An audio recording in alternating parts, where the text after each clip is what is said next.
I've been adding a few new features to the 51 Assassin because I'm riding Badlands in September 1st. So initially when I got the bike first, you know, it's a gravel bike, just getting used to having no suspension. And I've gone off-road on dual suspension mountain bike. So it was kind of, it was a learning process in how far I could push the bike. The tires are skinnier than a mountain bike. And I never really had that much confidence on the descents. Even on the flats, you'd feel the bike sliding underneath you. It took me a while to get used to that. So the few changes that I have made have been the tires. I'm riding Pirelli Cinturello M's, 45 mils, super wide, like a mountain bike tire. And I changed the saddle. I couldn't get a saddle that was comfortable. So I felt after the rides that I was sore during the ride on the bike rides, and I thought I'd just get used to it, but I didn't. So I messed around with different saddles. I had physiques, I had MBTs, I had all sorts of different ones. One from a mountain bike, switched around. I had a women's saddle on, and none of them seemed to work. And I ordered a Redshift Pro stem. Now I'll do a review on that, but that was a game changer for me. Just more than anything else, it just took the shock out of the bike, and my arms and my shoulders weren't so sore after. And I felt under the sense that I had better control under the sense. What changed it for me last week, I was out, and the roads have changed here because the gravel roads here, there's some, you know, just gravel roads, there's some single track, there's all sorts of stuff. But now, one of the routes that I was going on had, it was fairly compact, but it got used by a lot of plant machinery, like big tractors, and it pulled up all the dirt and it became sand and rocky, almost like a very strong pave. And I rode it last week, and it just kind of rattled me to bits. So I thought I would try and get the Redshift Seatpost and just try it out, see what it was like, and see would it just take that little bit of rattle out of it. What I was surprised by was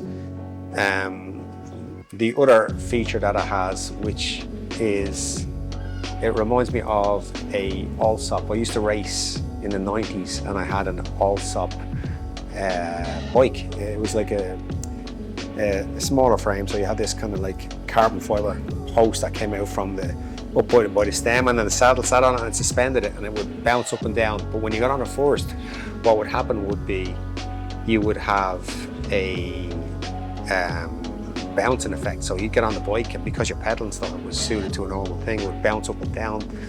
And then after a while you realised you had to change your style so it wasn't so clunky. So now you had to go through the pedal stroke better in order for the bike to bounce underneath you.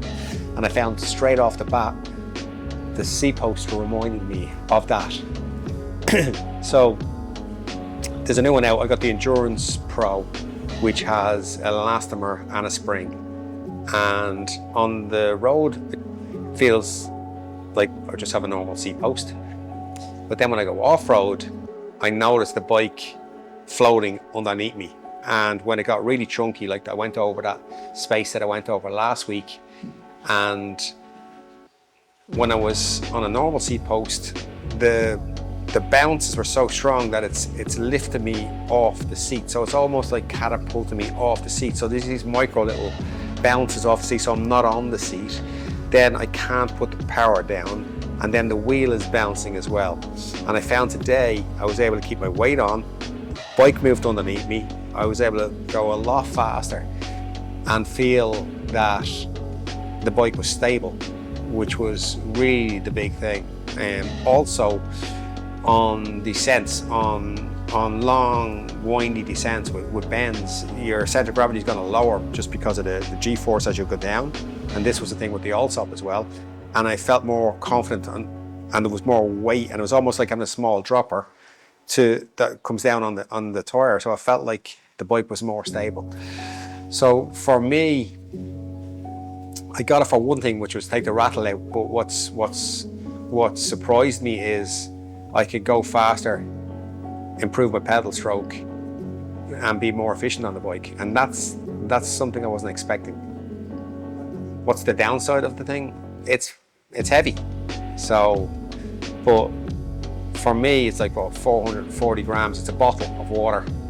I'm riding an endurance race on like a bike packing gravel thing. I'm not worried about 500 grams or 400 grams. The carbon Seatpost I had in before was 220. This one's 440. It's 200 grams. It's nothing, you know. So for me, I'd be more interested in aerodynamics. I'd be more interested in getting power down than I would be on how heavy your bike is. It's not really a thing. And when I rode the Allsoft bike, it was heavy. It still went fast. So people get lost in certain things about, you know, weight but like get more aerodynamic. And for me, this thing, I've had one ride on it, but it's very familiar. It's very familiar, and it's familiar to what I used to race on before. I'm looking forward to doing longer rides on it. I'll do a review on the stem separately, but I'm also going to take it off. I have two gravel bikes. I have this 51, which is more of a bike packing, do with everything Swiss Army knife bike. You can put a lot of parts on it. It's got a flip chip. You can lengthen the wheels, shorten the wheelbase. And then I have a Gerard, which is a much more sporty, faster racing angle bike. And I'm gonna put the Seatpost on that, whereas that's got a stem and handlebar built in, integrated carbon fiber one piece. So I'm gonna see as an option, which one would if I had the option, stem or Seatpost. Well, today, before I rode the stem Seatpost, I would say get a stem and then see how you feel, something like Seatpost. After today, I think maybe Seatpost first. I'm gonna get more power. I'm gonna feel more secure, more traction on the bike. And yeah, I'd recommend it. I think it was great. Really good job, well engineered. Even the leveling of the Seatpost, the nuts for that to get it level, that's an SMP saddle. They're notorious because of the shape of it. It looks like the Concorde. It's hard to get it level or 1 degree down. Whereas this thing, first time, got it. The last time, on the last Seatpost I had, it was jiggling around for ages. But the way they have it set up, and they have a little plastic barrier or container or shield over the back, I suppose, stop to get the dust in. That's magnetically attached. And so you just pull that off, get at it, stick that back on again, away you go. But all in all, I think it's a winner.